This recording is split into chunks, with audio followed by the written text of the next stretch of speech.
Terima kasih Tuhan Yesus. Oleh karena kemurahan-Mu, oleh karena anugerah-Mu Tuhan Yesus, kami ada sampai hari ini.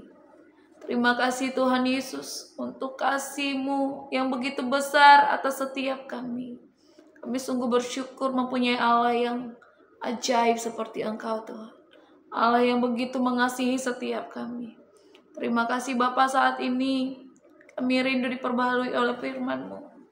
Berbicaralah atas setiap kami Tuhan. Karena kami perlu firman-Mu yang menuntun setiap kami di dalam jalan-jalan kami. Terima kasih Bapa, di dalam nama Yesus, haleluya. Amin. Shalom Bapak Ibu Saudara-saudari, kita berjumpa lagi dalam perenungan intim dengan Allah.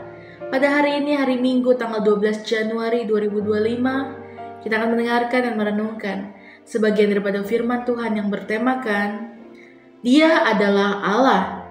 Pada perenungan hari ini yang berfokus di dalam Ayub 38 ayat 1-7 dan Ayub 42 ayat 1 sampai yang ke-6.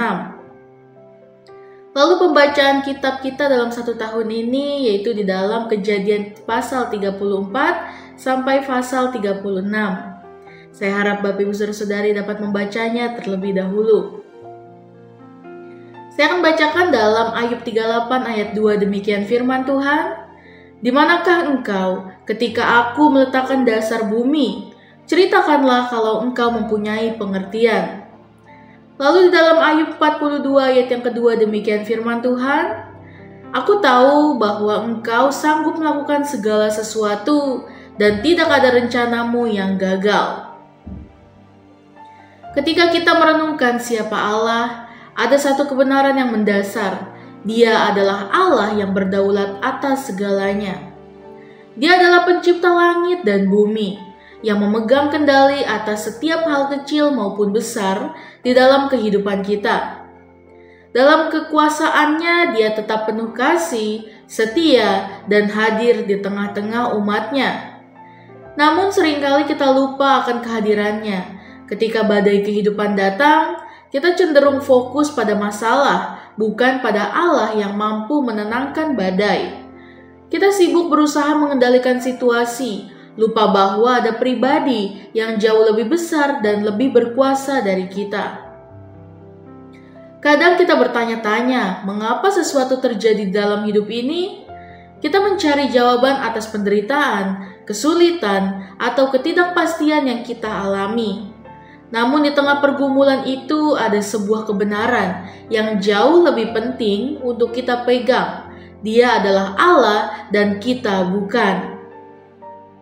Kebenaran ini mengingatkan kita pada kebesaran dan kedaulatan Allah. Dalam kitab Ayub, kita melihat bagaimana Ayub berusaha memahami penderitaan yang ia alami. Teman-temannya mencoba menjelaskan situasinya dengan berbagai argumen manusiawi. Tetapi akhirnya Tuhan sendiri berbicara kepada Ayub. Allah tidak memberi Ayub penjelasan rinci, tetapi justru mengingatkannya akan kebesarannya. Di manakah engkau ketika aku meletakkan dasar bumi? Ceritakanlah kalau engkau mempunyai pengertian. Dalam Ayub 38 ayat yang keempat. Ayub akhirnya menyadari bahwa ia tidak perlu tahu segalanya. Yang ia butuhkan hanyalah mempercayai bahwa Allah itu berdaulat, bijaksana, dan penuh kasih. Dalam pengakuannya Ayub berkata, aku tahu bahwa engkau sanggup melakukan segala sesuatu dan tidak ada rencanamu yang gagal. Dalam Ayub 42 ayat yang kedua.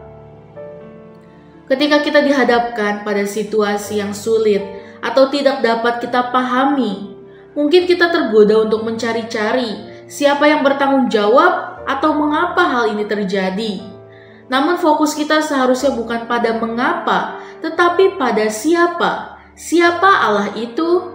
Dia adalah Allah yang penuh kasih, yang mengatur segalanya untuk kebaikan kita, meskipun seringkali kita tidak dapat melihatnya saat itu. Yesus sendiri menunjukkan teladan ini ketika ia di Taman Getsemani. Menghadapi penderitaan salib, ia tidak memohon untuk memahami alasan penderitaan itu, tetapi menyerahkan dirinya kepada kehendak Bapa. Ya Bapakku, jikalau sekiranya cawan ini tidak mungkin lalu, kecuali apabila aku meminumnya, jadilah kehendak-Mu. Dalam Matius 26 ayat 42. Di dalam Mazmur 46 ayat 10 mengatakan demikian, diamlah dan ketahuilah bahwa aku ini Allah.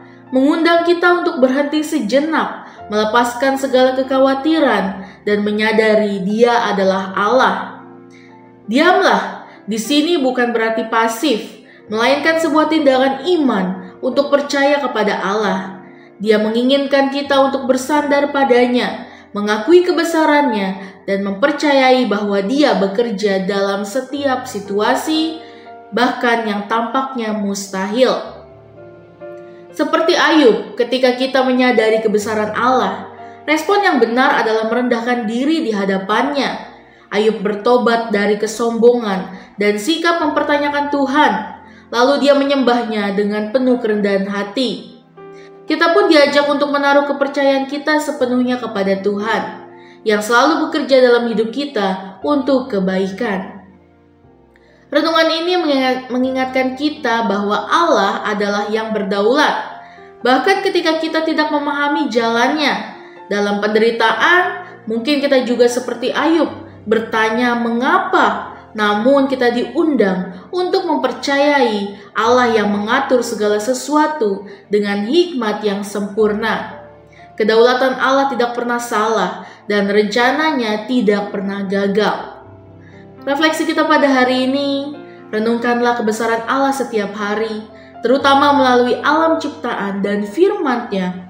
Dalam kesulitan, alih-alih mempertanyakan Tuhan, mintalah hati yang percaya bahwa Dia tahu yang terbaik untuk hidup kita. Berdoalah seperti Ayub, mengakui keterbatasan kita dan memuliakan Allah dalam segala hal. Amin. Mari kita sama-sama berdoa. Bapa yang baik, terima kasih. Engkau adalah Allah yang berdaulat. Ajarilah kami untuk mempercayai-Mu bahkan ketika kami tidak memahami jalan-Mu. Kami tahu bahwa rencana-Mu baik dan Engkau memegang kendali atas hidup kami ya Bapa. Engkau adalah Allah yang maha besar dan berdaulat atas segala sesuatu. Ampunilah jika kami sering mempertanyakan rencana-Mu.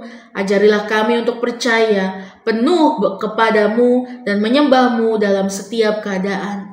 Terima kasih Tuhan Yesus pada perenungan hari ini. Biarlah firman ini selalu merema di kehidupan kami. Biarlah segala hidup kami menyerahkannya ke dalam tangan-Mu. Terima kasih Tuhan Yesus, dalam nama Tuhan Yesus. Haleluya. Amin. Salam sejahtera bagi kita semua. Shalom.